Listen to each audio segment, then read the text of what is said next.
Well, let's talk about streaming media, shall we? And a couple of stories that we'll pair together here. The first one on Netflix. This comes to us courtesy of Bloomberg. And basically, Netflix has announced that they're cutting over 100 shows in a major programming shift. I mean, so first of all, the fact that 100 shows is a percentage of their shows of new shows is already amazing. But anyway, the article opens up by saying, over the last 18 months, we have grown accustomed to hearing about cuts at almost every major media company. Walt Disney has fired thousands, trimmed billions from its budget. Warner Brothers Discovery has done the same, albeit at a smaller scale. This purge in many ways started with Netflix, which lost customers in the first half of 2022. But while its peers have talked about how much they would cut back on programming, Netflix has not. It cut some staff, stopped growing its budget, but it really didn't do a big purge.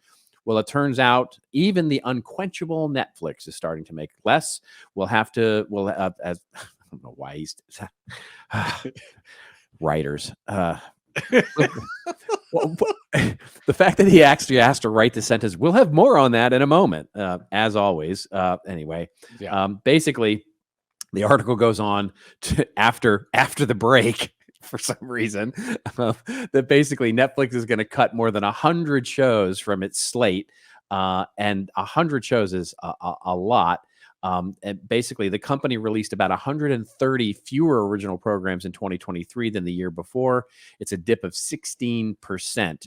So after increasing the number of new original programs for the last decade, output fell in every quarter last year. Netflix released fewer movies, TV shows, documentaries, and stand-up specials in the final 3 months of 2023. And they're going to continue to do this, basically said. There's one obvious reason for this decline. While the company has said the strikes by writers and actors didn't impact its slate much, output fell off a bit more than the second half than the first. 60 fewer series in the second half of last year. Et cetera, et cetera. And basically the article goes on to talk about how this is literally, this should surprise no one because it has been expected for some time.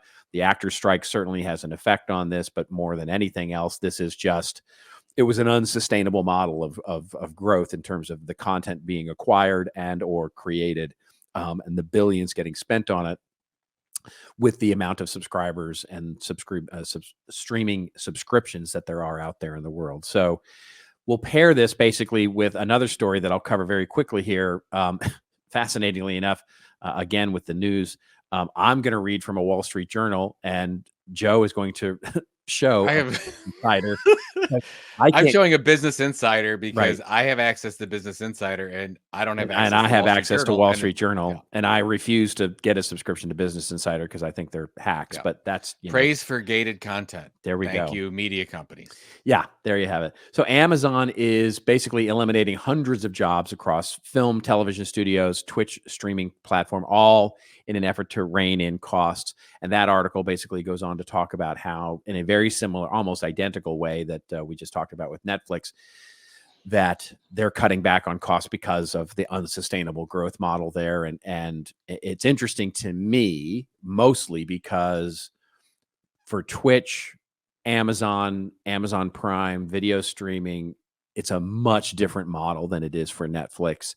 And so this surprises, if I was not at all surprised that Netflix is doing this, it really doesn't surprise me that Amazon is doing this, because this is a marketing program for them and it's doing fine. It's doing great in terms of what it's doing. So this is easy for them to start removing some of the duplication that they got from their acquisitions and from MGM, for example, and getting rid of some of the duplication that they had from Twitch and all of that, and sort of just streamlining the operations a lot. So it's very much expected. What do you think about all this and what it means for streaming media networks? Well, it reminds me, I was at National Manufacturing Week in Chicago in 2000. So let's go back 24 years. And it was boom times in manufacturing. Yeah. And that year, everyone got the biggest booth they could. And they brought in more people than ever before. And everybody was over investing in their marketing at that time. Well, 2001, 02 hit. We went into a little bit of a recession, if you will. And everybody then went back to what they were doing before with and not over investing. You and I talk about this all the time. They right size the business at that point. Yeah. It's like, oh, when you have so much money and there's so much I don't know what it is, over enthusiastic belief in what you're going to do from that standpoint. There's only so much money that people can spend on streaming.